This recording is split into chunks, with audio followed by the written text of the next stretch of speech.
Yuk, balik lagi di Bicara Gulat, Mbak Emma Wrestling. Hari ini kita ngobrolin yang ringan-ringan aja ya. Jadi, kenapa sih saya pengen ngobrolin Bicara Gulat hari ini? Karena, ya, kalau misalkan teman-teman mendengar ada suara yang cukup berisik, mohon maaf ya.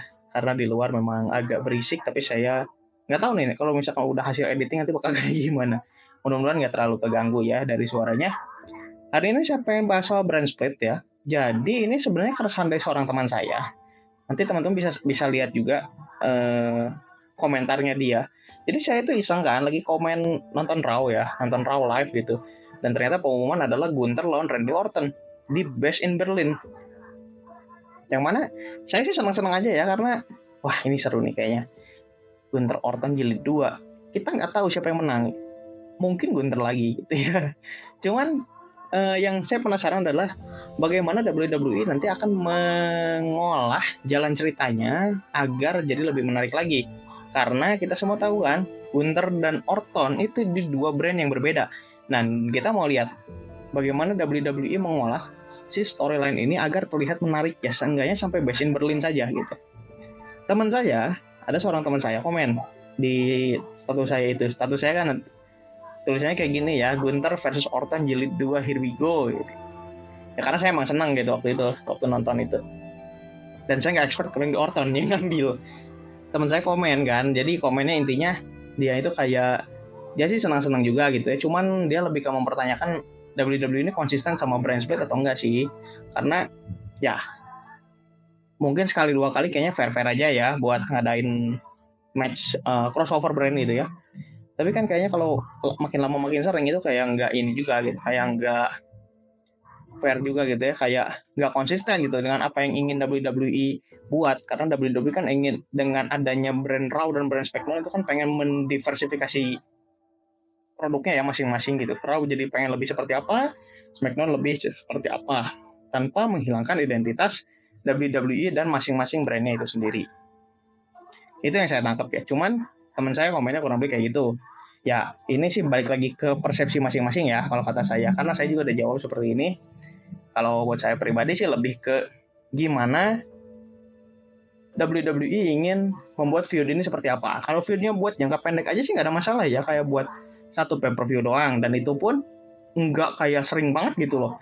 Nggak kayak tiap pay per view di push buat ada crossover feud seperti itu nggak ada masalah juga. Dan lagi-lagi ya, ini kan sebenarnya keresahan dari zaman bahula ya, dari zaman dulu banget gitu. Waktu zaman brand split dari 2000-an itu kan sebenarnya udah konflik, bukan konflik ya, dilematikanya itu yang muncul selalu sama kurang lebih soal bagaimana WWE meramu crossover feud-nya itu sendiri. Karena kadang ada yang memang si feud-nya itu bagus hasilnya, ada juga yang kadang kayak ya gak banget lah gitu. Kayak gitu. Dan so far sih saya senang-senang aja dengan melihat feud-feud seperti ini gitu ya. Cuman memang yang agak rusak itu kan waktu 2018 kalau nggak salah, yang waktu zaman ada wild card rules itu, yang masih eranya Vince McMahon lah, hampir terakhir sebelum ada COVID gitu. Ya hampir sebelum pandemi ya. 2018 kalau nggak salah.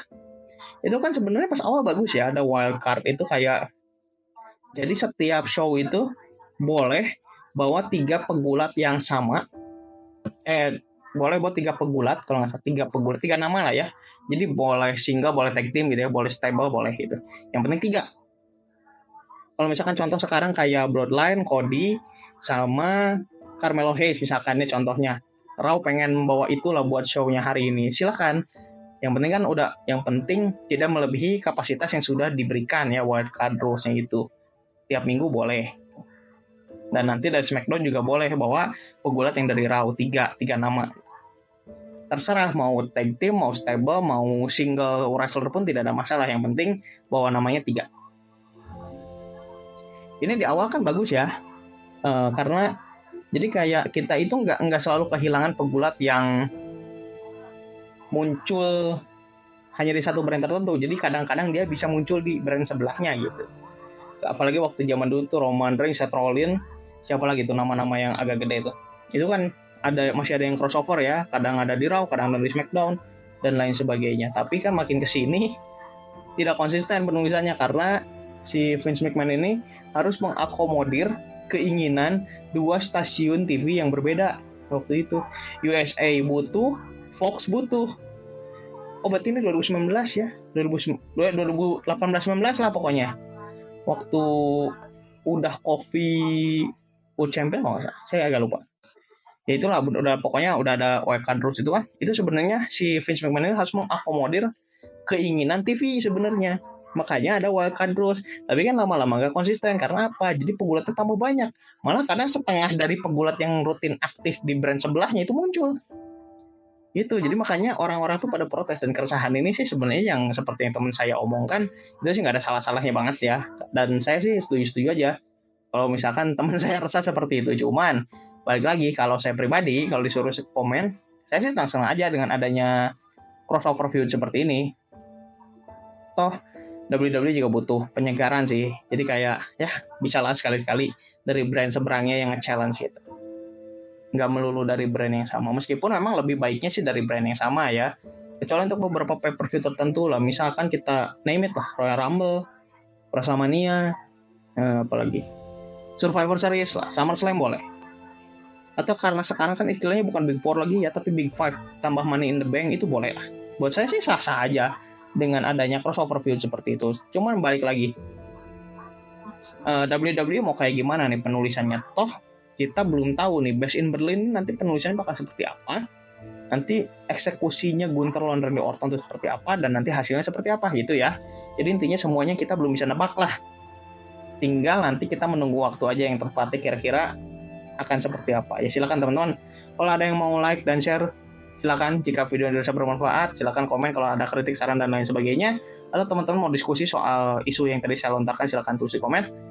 Jangan lupa subscribe biar nggak ketinggalan update berikutnya dari MF Wrestling. Itu aja dulu buat video hari ini. Semoga kita bisa bertemu kembali di video berikutnya.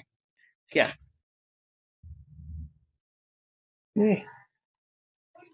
Eh,